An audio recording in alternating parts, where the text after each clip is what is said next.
Bleu de Chanel versus Dior Sauvage. Welcher der beiden gewinnt das Duell der Supergiganten? Mehr dazu jetzt im Video.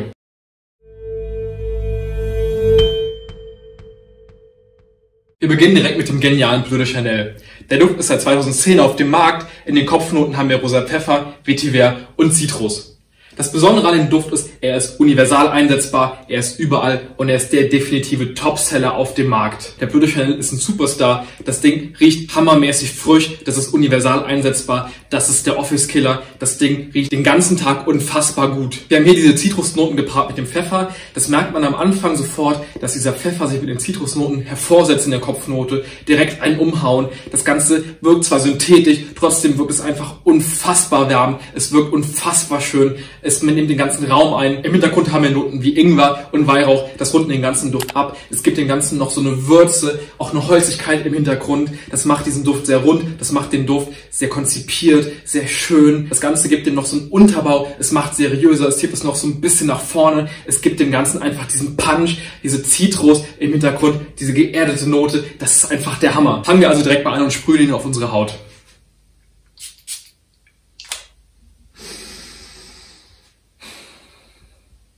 Das erste, was wir riechen, ist der Weihrauch. Diese Zitrus gepaart auch mit dem Pfeffer. Das Ganze wirkt super frisch. Das Ganze wirkt sehr universal. Das Ganze wirkt einfach, es wirkt einfach so schön. Diese Synthetik. Man merkt, es ist definitiv ein synthetischer Duft.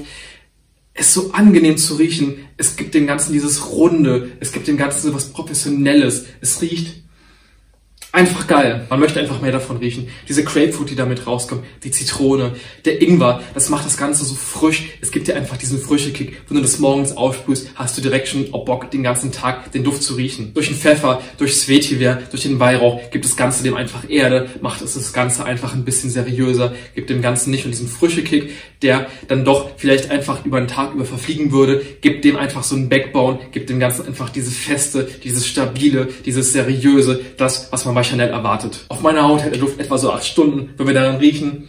Ich muss gar nicht mal so nahe gehen. Der nimmt wirklich den ganzen Raum ein. Die Silage ist unfassbar. Er gibt dir einfach so eine Duftwolke. Wenn du an Leuten vorbeigehst, wenn du unterwegs bist, wirst du eine Duftwolke hinterherlassen. Die Leute werden sich umdrehen, werden sich fragen, boah, was riecht denn hier so geil? Obwohl der Duft so bekannt ist, so viel getragen ist, wirkt er trotzdem sehr, sehr angenehm und Leute werden sich umdrehen und fragen, boah, was trägst du da eigentlich für einen geilen Duft? Der Bleu de Chanel hat auch mit seinem Erscheinen das Zeitalter der blauen Düfte eingeleitet. Was sind blaue Düfte? Allgemein kann man sagen Düfte, eben wie der Bleu de Chanel, wie Dior Sauvage, wie Dem Flou von Versace. Sehr universal einsetzbare Düfte, die fürs Büro was sind, die fürs Ausgehen was sind, die im Endeffekt dafür gedacht sind, dass wenn du einen Duft haben möchtest und genau nur einen, soll das der Duft sein, den du überall verwenden kannst. Und das macht der Bleu de Chanel auch unheimlich gut. Er ist universal einsetzbar, er wird überall gut riechen, er hält lange und er wird dir Komplimente einbringen, egal wo du bist. Weiter geht's mit dem Dior Sauvage. Der Dior Sauvage ist 2015 erschienen, so gesehen die Antwort von Dior auf Chanels Bleu de Chanel. Wir haben ja auch einen sehr frischen Duft. Der Dior Sauvage hat auch ebenfalls sehr zitrische Noten, Bergamot, Zitrone, auch Pfeffer drin, aber als Besonderheit hat er Ambroxan. Das macht das Ganze sehr, sehr aquatisch, sehr einzigartig und man muss wirklich sagen, der Dior Sauvage ist die Ambroxan-Bombe auf dem Markt. Wir merken direkt, dass die beiden Düfte was gemeinsam haben. Sie haben beide diese zitrische, frische Note, wie auch den Pfeffer drin. Das liegt auch natürlich in der Sache. Wie möchtet ihr im Büro, wie möchtet ihr in einem professionellen Umfeld riechen? Ihr möchtet frisch wirken, aber trotzdem so eine gewisse schöne Parfumnote. Und das tun beide sehr gut. Beide haben natürlich Gemeinsamkeiten. Die zitrischen Noten, wie auch den Pfeffer, haben wir im Dior Sauvage, genau wie im Bleu de Chanel drin. Die meisten blauen Düfte haben auch genau das, nämlich diese frische Note, die von Anfang bis etwa Mitte zum Dry-Down da bleibt, sehr präsent ist, den Raum schön einweht, euch diesen frischen Kick gibt und euch einfach Bock gibt, in den Tag zu starten. Gleichermaßen verleiht sie natürlich dem Duft auch was sehr Seriöses, gibt dem Ganzen einen frisch geduschten, einen sehr jugendlichen, trotzdem aber erwachsenen Anschein. Das Besondere an Dior Sauvage ist natürlich aber das Ambroxan. Das macht diesen Duft aquatisch, frisch, gibt ihm noch so eine sehr schöne, angenehme, sehr, ich sag mal, bauchige Note hinten dran und hebt ihn aus der Menge hervor. Ambroxan ist ein Duftstoff, der bei vielen modernen Düften verwendet wird. Ihr werdet ihn aber oftmals gar nicht rausriechen, weil er sich eher in den Hintergrund legt. Dior Sauvage macht was ganz Besonderes, nämlich er nimmt ihn in den Vordergrund, er macht ihn präsent. Das ist ein Duft, der auf diesem Ambroxan basiert. Ihr werdet ihn von Anfang an direkt merken, dass es das, neben dem Pfeffer, der sehr, sehr stark ist, das am Anfang direkt euch umhaut und die ganze Zeit da bleibt. Das Ambroxan kommt auch in vielen Duschgels vor. Deswegen wird der Dior Sauvage ebenfalls wie der Dylan Blue oft mit so einem leicht duschgelartigen Geruch beschrieben. Gegen Ende nimmt das Ambroxan dann ein bisschen ab, der Pfeffer kommt ein bisschen mehr in den Vordergrund. Nichtsdestotrotz, die Haltbarkeit bei dem Dior Sauvage ist unfassbar. Wenn ich ihn morgens aufsprühe, habe ich immer noch bis zum Mittag, bis zum Abend was davon. Die Haltbarkeit würde ich etwa so auf 8 Stunden festlegen. Der hält sehr, sehr lange, geht aber nach eben diesen 8 Stunden arg in den Hintergrund. Auf der Kleidung hält er bei mir leider nicht so lange. Ich weiß gar nicht warum, aber ich würde ihn euch empfehlen, auf die Haut zu sprühen. Der wird euch projizieren, der wird den Raum einnehmen. Auch wenn der Dior Sauvage gut riecht, ist er doch sehr beliebt, sehr bekannt und von vielen getragen. Wenn wir uns den direkt mal jetzt aufsprühen, man muss aber auch wirklich sagen, der Sprühkopf ist genial. Ich finde den Chanel Sprühkopf geil, aber der Dior Sprühkopf ist noch viel raumeinnehmender. Der ist viel feiner, der gibt einfach eine viel feinere, viel blumigere, viel pudrigere Luftwolke. Das Ding ist wirklich der Hammer.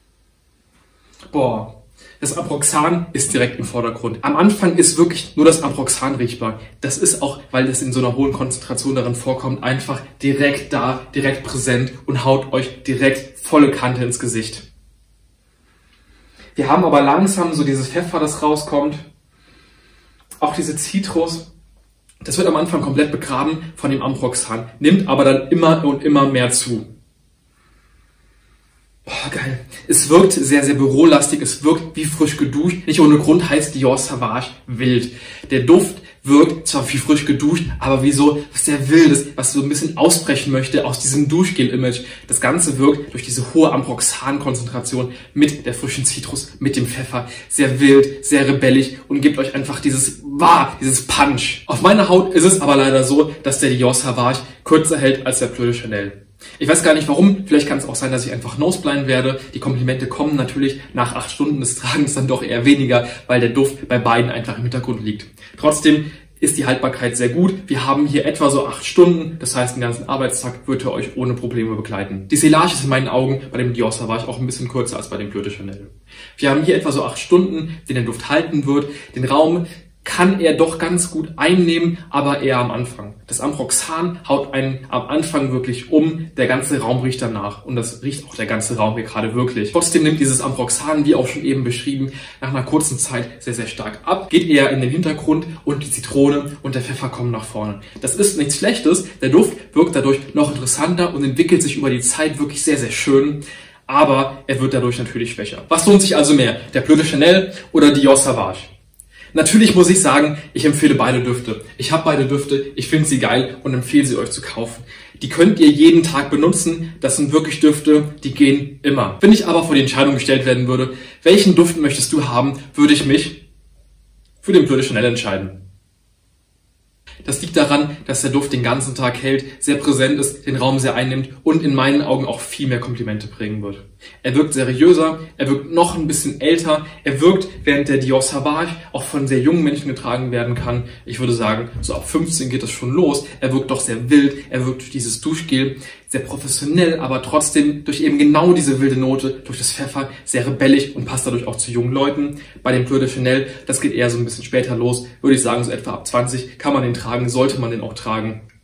Ist was Perfektes für das Büro, ist was Perfektes fürs Ausgehen, gibt einem ein sehr seriöses Image. Ich würde sagen, das passt perfekt zu einem Anzug, das passt perfekt zu einem Hemd. Das ist wirklich was ihr haben müsst, wenn ihr in einem solchen Umfeld arbeitet. Wie sieht's aus? Hast du Dior Sauvage oder Bleu de Chanel selber? Schreib's doch in die Kommentare und schreib mir, welcher Duft dir am besten gefällt. Falls dir das Video gefallen hat, kannst du abonnieren, das Video liken und es mit deinen Freunden teilen. Wir sehen uns beim nächsten Mal.